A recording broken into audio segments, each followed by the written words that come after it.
প্রিয় বন্ধুরা, অল্প মশলা দিয়ে সিমের বিচি আলু দিয়ে কই মাছ একদম রান্না করে নিয়েছি। আর ফ্রিজে ছিল কষানো কই মাছ, মানে সিমের বিচি আর কই মাছটা ভেজে নিয়েছি। আলুটা কষিয়ে নিয়ে একদম রান্না করে নিয়েছি অল্প সময়ের ভিতরে। এভাবে যদি ফ্রিজে কিছু কাজ আগানো থাকে তাহলে কিন্তু আমরা খুব তাড়াতাড়ি করে রান্না করে নিতে পারি। আর কে কোথা থেকে বসে আমার সবসময় ভিডিওগুলো দেখেন অবশ্যই জানাবেন। আর সবাই একটা লাইক দিয়ে আমার সঙ্গে থাকবেন।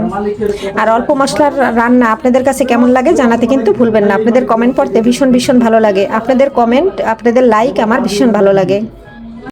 বন্ধুরা, এখানে কই মাছ কেটে ধুয়ে হলুদ লবণ দিয়ে একদম মেখে নিয়েছি। এখন আমি এটা ভেজে নেব আর এর সাথে রান্না করব।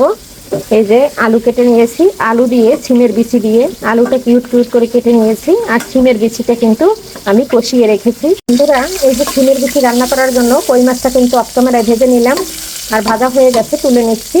এদিকে ফোড়নে জিরা আর 2টা কালো জিরা দিয়ে দিয়েছি। এখন আমি একটু পেঁয়াজ কেটে দিয়ে দিয়েছি, পেঁয়াজটা দিয়ে দিয়েছি। এখানে আলুটা দিয়ে একটু ভেজে নেব। আর আগে কিন্তু আমি মশলা দিয়ে সিম কষিয়ে নিয়েছি সিমের বিচি।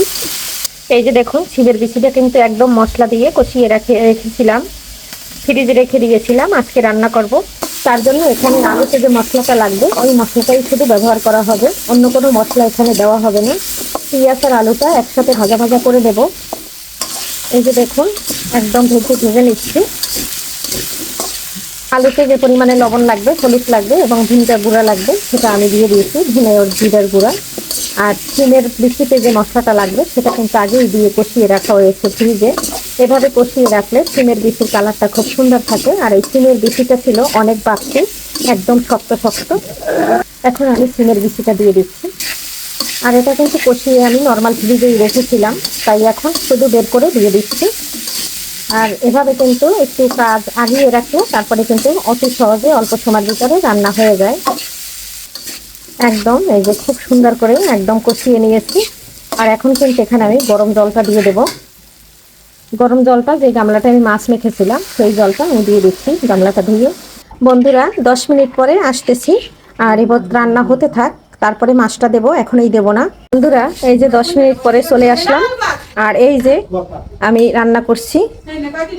আর আলু কিন্তু একদম সিদ্ধ হয়ে গেছে, সিমের বিচিও সিদ্ধ হয়ে গেছে। এই পর্যায়ে দিয়ে দিচ্ছি মাছ। এই যে একদম মাছটা দিয়ে দিলাম অফ ক্যামেরায়। এখন এখানে আমি একটু গরম মশলা দিয়ে দিলাম। মশলাটা দিয়ে একটু নাড়াচাড়া দিলাম, ঠিক আছে।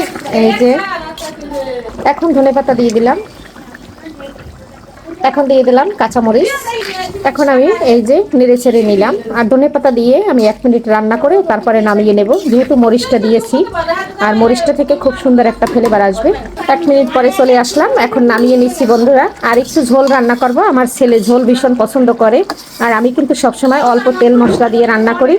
আপনাদের কাছে আমার রান্নাগুলো কেমন লাগে অবশ্যই জানাতে ভুলবেন না। অফ ক্যামেরায় রান্নাটা একদম নামিয়ে নিয়েছি। আর আমার এই যে ঝোল ঝোল রান্না কিন্তু আলু দিয়ে কই মাছ সিমের বিচি রান্না একদম ডান হয়ে গেছে। সবাই চলে আসুন। আর রেডি হয়ে গেছে। কে কোথা থেকে বসে আমার ভিডিওটা দেখছেন অবশ্যই জানাবেন। আমি আছি ঢাকা সাভার থেকে, আপনারা কোথা থেকে দেখছেন অবশ্যই জানাতে ভুলবেন না।